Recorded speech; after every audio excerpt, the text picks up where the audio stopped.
Assalamualaikum warahmatullahi wabarakatuh. Alhamdulillah, alhamdulillah syukra ala ni'am minhu tatra. Nahmaduhu sirran wa jahra wa bil ghadaya wal asal. Asyhadu an la ilaha illallah wahdahu la syarika lah. Wa asyhadu anna sayyidana wa nabiyyana Muhammadan abduhu wa rasuluh. Allahumma salli wa sallim wa barik Sayyidina Muhammadin wa ala alihi wa ashabihi alladzina ba'u anfusahum ila rabbil jalal amma ba'd. Alhamdulillah wa syukru lillah wa la hawla wa la quwata illa billah.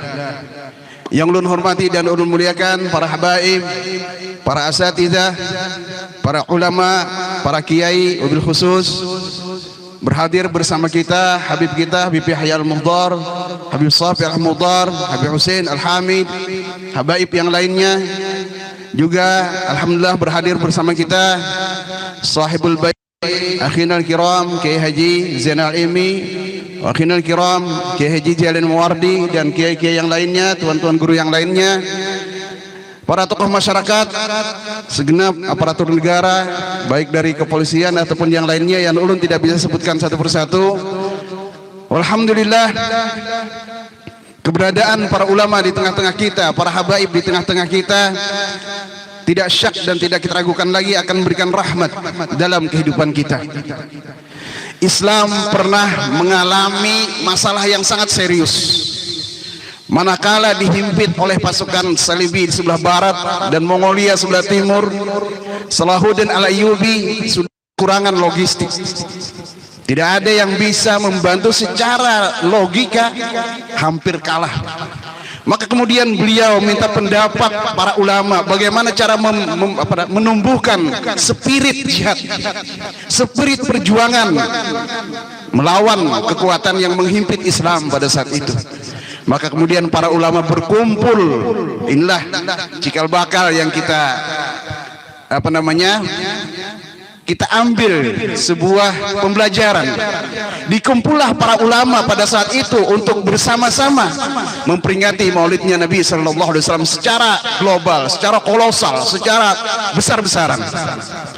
Para ulama dikumpul, semua berbicara tentang bagaimana sirah nabawiyah, bagaimana sejarah Rasulullah, bagaimana Nabi menghadapi tantangan dan dilema dalam masa kehidupan beliau yang pada dasarnya sangat minim dari segi kekuatan materi dan sebagainya.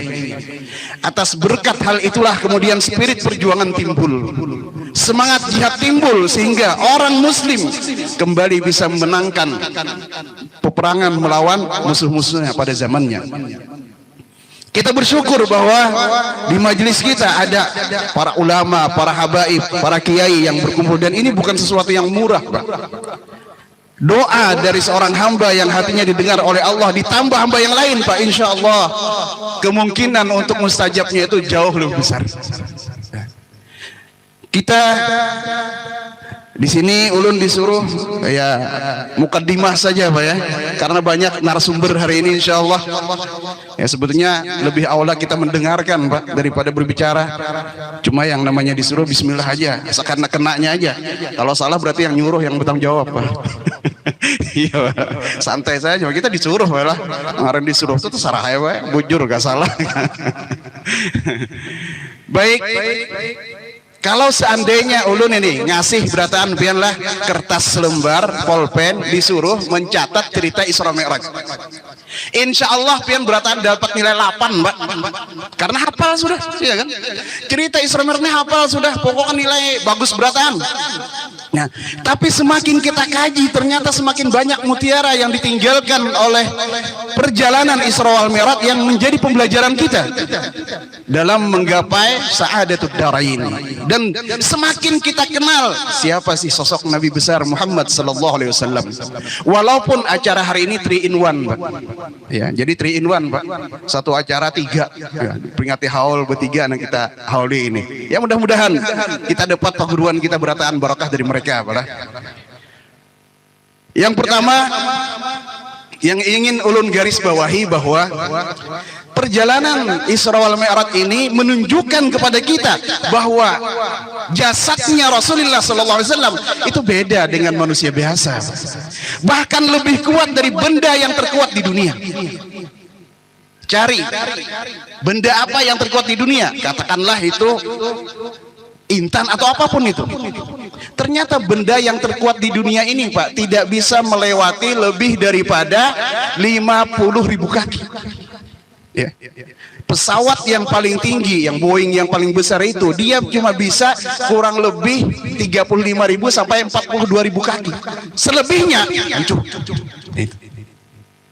Tapi Nabi Sallallahu Alaihi Wasallam di Isra dan di Mi'rajkan, pian perlahlah mendengar narasumber atau penceramah mengatakan, wahai Muhammad, pasang sabuk pengaman, ujar Jibril. Adalah?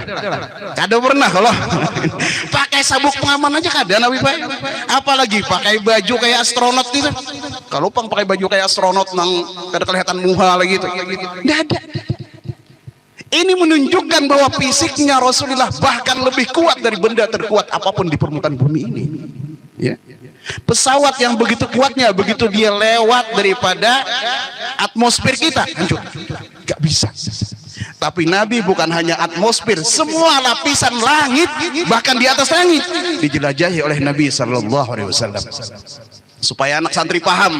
Nanti ada orang ngomong, kenapa aja berhemat-hemat peringati Nabi? Nabi orang biasa kayak kita juga. Ntar dulu mikir sedikit, otak digunakan gitu ya. Kan orang gampang aja, kadang-kadang gerigitan juga Pak. Kita mendengar orang pandai kayak gitu. Peristiwa Isra Mi'raj ini saja sudah menunjukkan betapa fisiknya Nabi. Belum dalamnya lagi ya. Belum hatinya Nabi, belum kekuatan keyakinan pun. Ini fisiknya Rasulullah, tidak sama dengan kita. Kita begitu naik pesawat, begitu tinggi, langsung keluar masker. Kenapa? Udara berkurang, ini segala macam.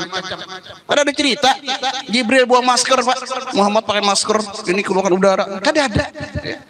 Betapa kuatnya jisimnya Rasulullah Sallallahu Alaihi Wasallam.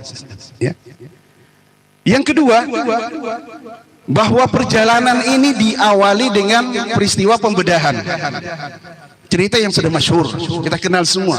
Bagaimana Nabi dibedah, dan menurut sejarah Sayyid Muhammad bin Abdul Al-Maliki dalam salah satu kitab beliau menjelaskan, Nabi itu 4 kali Pak mengalami pembedahan. Pertama pada saat beliau di kabilah Bani Sa'ad, dan kedua pada saat berumur 10 tahun, ketiga pada saat menerima wahyu pertama, dan terakhir pada saat Isra wal Mi'raj Nabi besar Muhammad sallallahu alaihi wasallam. Pembedahannya juga luar biasa. Dibelah. Maka kata Nabi dalam Sahih Bukhari bisa dirujuk, maka Jibril membelah di bawah leherku sampai ke atas perutku. Artinya apa? Tulang-tulang dada ini dibelah betul. Memang orang operasi sekarang paling-paling kan dari bawah, sesar di bawah Pak, nggak mungkin motong tulang, nggak mungkin. Coba potong tulang, mati orangnya Pak. Nabi masih sadar, Nabi melihat, dan itu tidak merasa sakit. Fastakhraja qalbi, kata Nabi. Maka kemudian hatiku dikeluarkan oleh Jibril, dibersihkan dengan air Zam-Zam, dan dikembalikan, dimasukkan hikmah dan sebagainya. Sebuah pembelajaran yang sangat mendasar bagi kita, bahwa dalam segala hal, dalam segala aktivitas, tolong kita tanyai hati kita dulu Pak, bujur kada kita berniat. Kenapa pada saat itu bukan otak Nabi yang dibedah? Sementara orang pintar itu biasanya otak yang diukur, ya kan? Kita perlu tahu bahwa kecerdasan itu kan ada dua, kecerdasan intelektual, dan yang kedua kecerdasan spiritual. Kecerdasan intelektual bisa diukur dengan ketinggian IQ seseorang, tapi kecerdasan spiritual nggak bisa diukur, Pak. Kebersihan hati seseorang, ittisal hati seseorang dengan Allah Subhanahu wa taala itu nggak bisa diukur. Ya. Yang bisa ngukur siapa? Orang yang berada dalam bidangnya, ya. Para aulia wassalihin, ulama amilin, anbiya dan mursalin. Nah, orang-orang spesialis ini saja yang bisa ngukur. Amma tingkatan alat ataupun apapun yang ada sekarang nggak bisa ngukur. Yang bisa hanya kecerdasan intelektual saja. IQ bisa diukur, tapi hati seorang nggak bisa diukur. Ternyata di dalam badan kita yang menjadi general manager bukan otak, hati, Pak. Kalau hati bagus, jar Nabi, berataan bagus. Tapi kalau hatinya nggak bagus, hancur badan kita, Pak.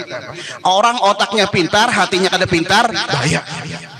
Tapi orang otaknya kada tapi pintar, hatinya bersih, pintar, bagus. Jangan pernah pian merasa kecil hati kalau punya anak otaknya rata-rata tapi hatinya baik, disuruh mau, ditengati mau, dilarang enggak jadi masalah. Ini kada jadi masalah. Ya, mohon maaf Bib, kita bahasa Inggris Bib lah. Ini orang Inggris semua baik. Jadi kalau otaknya ini kada tapi pintar tapi hatinya baik, ada apa-apa, Pak. Ya. Cerita sedikit malah, aduh apa kita biasa kayak santai aja kita, kada perlu tegang-tegang Pak. Ulun pernah dibawa studi banding Pak ke Jepang, ya berkisah sedikit lah, nyombong-nyombong dikit boleh Pak ya. Bukan sombong nih. 10 hari Pak di Jepang itu kita studi banding, ada hal yang menarik. Di Jepang itu tahun 2014, entah sekarang apa masih apa ampih atau sudah. Di Jepang itu ada fenomena yang membingungkan orang Jepang sendiri. Apa? Banyaknya tingkat bunuh diri usia pelajar. Anak SMP dan SMA ini banyak bunuh diri. Kalau orang tua biasa kan. Ini kekanakan yang bunuh diri Pak. Jadi lu nanya sama ini guide kita, kenapa seperti itu? Ternyata mereka kepintaran Pak. Jorong Banjar kepintaran tinggal bungulnya ya. Kepintaran tuh gini lah. Nih anak SMP SMA mereka sudah bisa menghitung. Aku kena kalau sekolah sekian tahun lulus, kemudian sekian tahun begawi. Katakanlah begawi dari usia 25 tahun sampai 55 tahun. Maka mereka kemudian mengkalkulasikan gaji, Pak. Dari sekian tahun begawi dapatlah gaji katakanlah 5 miliar yen. Cuma 5 miliar yen ini kada cukup gasan ongkos hidup. Nukar mobil, nukar rumah, gasan babini, ngongkosi anak, jajan sebulan, kada cukup 5 miliar yen, Pak. Akhirnya takutan. Coba. Karena ini intelektualnya pintar, tapi dalamnya dada, Pak. Begitu takut menghadapi kenyataan hidup, bunuh diri, selesai. Nah ini. Kalau kita kan santai, Pak. Mohon maaf, Pak. Ulun bisa andang sanak 13 atau 14. Menghitung aja lupa, coba bayangkan. Saking sedikitnya saudara, Pak. Abah miskin, Pak, petani biasa. Kalau dalam hitungan kalkulasi kayak apa menghidupi anak 14? Ya, iya kan? Tapi alhamdulillah sampai ini gana-gana aja beratan. Hidup aja beratan. Kenapa? Karena orang tua kita dulu kadang mengandalkan otak semata, Pak. Mereka mengandalkan hati mereka dengan Allah Subhanahu wa taala. Perlunya kita hari ini belajar dengan orang tua kita. Dalam hidup yang sangat terbatas dari sisi materi, bahkan dalam pendidikan yang sangat terbatas, masih baik mereka bisa menghasilkan para ulama. Ya? Abahnya petani, sekolah SD aja udah tamat, anaknya jadi ulama, jadi pengusaha, jadi pejabat dan segala macam bisa. Karena apa? Karena hati mereka kuat, siqah billah, percaya kepada Allah Subhanahu wa taala. Ini tinggal 2 menit malah. Ini tolong dikasih diingatkan kan. Ini ada 2 ini Pak. Bahari tekan kultum lah. Kultum kuliah 7 menit. Tapi gara-gara acil corona ini berubah jadi kulim. Kuliah 5 menit aja, dipangkas 2 menit. Ya. Jadi inilah bahwa dalam hidup, mohon maaf, jangan kita semata-mata mengandalkan kecerdasan otak saja. Hati kita perlu dibangun, ya. Hati kita perlu dikuatkan. Kayak apa menguatkan hati? Ya dengan ibadah, bertemu para ulama, belajar luankan guru, baca wiritan, baca Al-Qur'an. Likulli syai'in jila wa jila'ul qulub zikrullah wal qiraatil Qur'an, kata Nabi, ya. Segala sesuatu itu ada pembersih, dan pembersih hati itu adalah zikir kepada Allah dan membaca Al-Quran. Jangan sampai kita kadang mengaji. Al-Imam Abdullah bin Mubarak mengatakan, man qara'a mi'atu ayatin fi kulli yaumin faqad adda haqqal Qur'an. Barang siapa dalam kesehariannya dia membaca 100 ayat, maka berarti dia menyempurnakan hak Al-Quran. Kalau hak Al-Quran kita sempurnakan, apa yang kita dapatkan dari hak kita? Maka Al-Quran akan menjadi lawyer kita, menjadi pendamping kita pada saat di alam barzakh. Al-Imam Syakik Al-Balkhi, beliau berkata dalam sebuah mutiara hikmahnya apa? Talabna jawaba munkaran wa nakir fawajadnahu fi qiraatil Qur'an. Kami mencari bagaimana cara menjawab munkar nakir, ternyata Jawabannya adalah dengan mengamalkan membaca Al-Quran. Jangan kurang sehari pada 100 ayat biar mengaji lah. Karena kalau kita membaca Al-Quran, lawyer kita, pendamping kita, pengacara kita di alam barzah, ternyata Al-Quran ini Pak yang membantu kita menjawab munkar dan nakir. Ulun kada bercerita Mi'raj, nanti banyak narasumber yang lain Mi'rajnya, ini hanya start Isra-nya saja ya. Usikum wa nafsi bitaqwallah. Wassalamualaikum warahmatullahi wabarakatuh.